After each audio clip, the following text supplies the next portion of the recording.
Деструктивті ақпараттан қалай сақтанамыз? Әлеуметтік желінің қызмет аясы кеңейгелі, оны түрлі мақсатта пайдаланатындар көбейді. Радикалды күштер онлайн адам арбау үшін түлкі бұлан тәсілдерге көшті. Цифрлық жүйедегі тұзақтың бірі қоғам тұтастығына сызат түсіретін деструктивті ақпарат.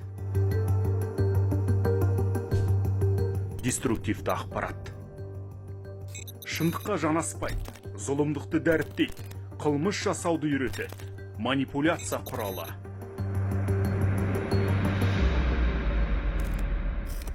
Гибридтік соғыстың бір тетігі болып табылатын деструктивті ақпараттан қалай сақтанамыз? Бұл үшін бірнеше қарапайым қадамды орындап, қауіптің бетін қайтаруға болады. Атап айтқанда, қазіргі таңда мазмұны күдікті контентті бұғаттайтын түрлі антивирус бағдарламалар қолжетімді. Бұған қоса, онлайн танысыңыз жіберетін сілтемеге өтуге болмайтынын есте сақтаған абзал.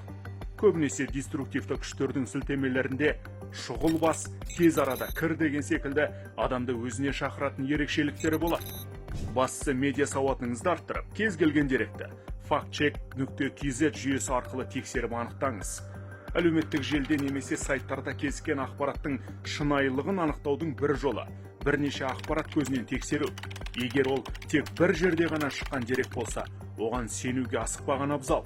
Ал ең дұрысы, жаңалықтарды ресми бақ, танымал сарапшылардың парақшаларынан алған орында.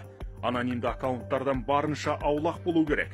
Интернеттегі кесапат көк аттының күмәнді уағызын алданып, сырттан сайтани уағыз тарататын жымысқы идеологтарға сеніп қалмаудың төте жолы осы.